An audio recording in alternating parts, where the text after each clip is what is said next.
All right, we're here with Mikaela Mayer, amateur female boxer here at Floyd Mayweather's gym. Back here again, so tell us what you've been up to the last couple months. Last couple months, well, I went to nationals. That was the last time we talked.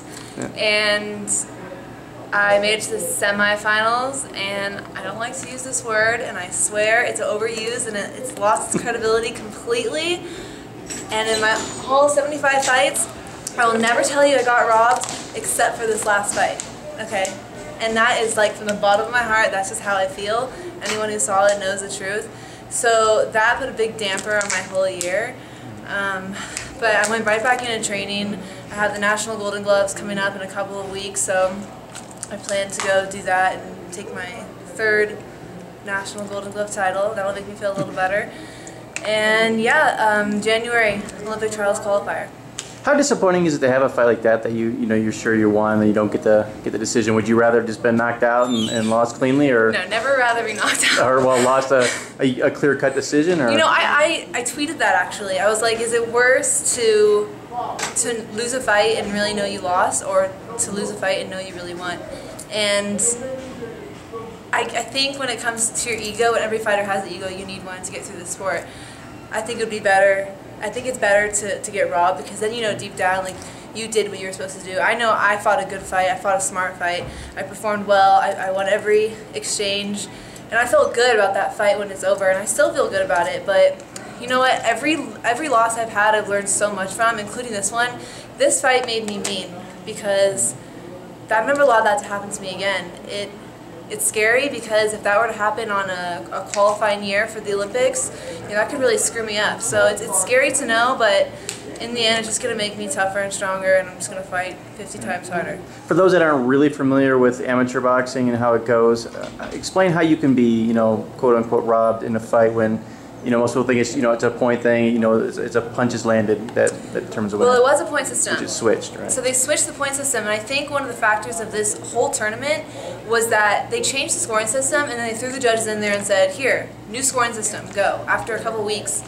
And the judges didn't really know what they were judging. So they go in there with an idea of what they should be judging, and here you come out with these crazy decisions, and then they have this new thing where there's 5 judges, and they're only taking 3 out of the 5 judges' score.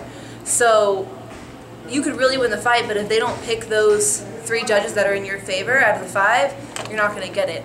I think it's going to change again very soon, because I don't think it's very efficient. Right. And as far as your training goes, you came out of there, you seem like you've been all over the country. You know, where all have you been working, and where do you foresee yourself settling down at some point? Well, I'm still in LA. My coach, Al Mitchell, is planning to move out here to Vegas in the next couple of months, and you know, the best decision for me is to be near him. So I will probably be moving up here very shortly. Right. And then the Golden Gloves, you know, having lost a disappointing decision, or you thought you didn't lose, does that motivate you more? I mean, should people in Golden Gloves be watching out for you now? You'd be more pissed off than ever? People should never look past me, even if I lose, because I learned, like I said, I learned so much from my losses, and I think that's what keeps me going like this. You know, you never want to plateau. You want to continue to grow and continue to learn. So I'm doing this when it comes to, you know, my learning level, and by the time next year comes around and we qualify for the Olympics, like, I plan to be in my prime. How's the Vegas scene for you as far as your training? I like it here. You know, it's the fight capital of the world, so there's a lot of fighters out here. It's close. Everything's very close. In LA, I'm commuting almost 100 miles a day to get to the gym twice a day, so it's ridiculous. I'm actually looking forward to being here and being close to everything. Right. And you mentioned the Golden Gloves. Just tell us a little about, you know, when exactly it is, and you know, what you're looking to do there. It's in Fort Lauderdale, Florida. Fights start on the 10th of July, so I'll be getting out of here around the 8th, and it's only a 4-day tournament, so I'll have anywhere from 2 to 4 fights, depending on how many girls show up. I don't know. It varies. Right. And then you had mentioned previously when I talked to you that you weren't sure what you were going to do as far as your career after the next Olympics. Have you, you know, it's been a few months, have you in any way made up your mind one way or another? Is Olympics it for you, and then going to move on to other things, or are you looking at turning pro? I don't know. I'm still kind of in the same place I was last time. There's a part of me that does want to turn pro and see what I can do for women in pro boxing. But yeah, I'm still focused on the Olympics. I don't know if I'm going to be able to give it up once it's over. Like I said, I love being an amateur. I love traveling. I love competing. So I don't know yet. Right. Then a couple off-topic questions. One thing I saw yesterday that your other female I guess we'll say star as far as amateurs go. The Marlen Esparza is going to be on the ESPN, the Body magazine next month. What are your thoughts on that? And is this something you'd have done if you'd have been approached?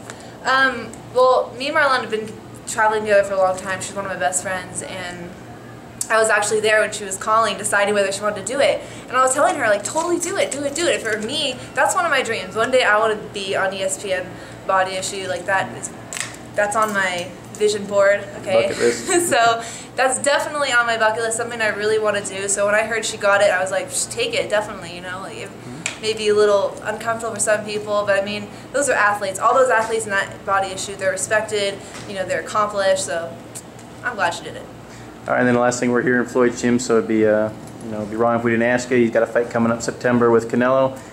Were you surprised that fight was made, and just your thoughts on the fight in general, how it'll play out? At first, I was shocked. I was shocked that he chose Canelo right off the bat, because I know he's got like what 5-6 more fights in his contract. So I didn't think he was going to do that. But now that I think about it, Mayweather's getting older, Canelo's getting better. So it's actually very smart of Mayweather to take that fight and match it now, because he's still sharp, Canelo's still learning, he's not quite, I think, at his full potential yet, so I think it's the perfect time for him to go in there and still take the win. All right, so you got a prediction?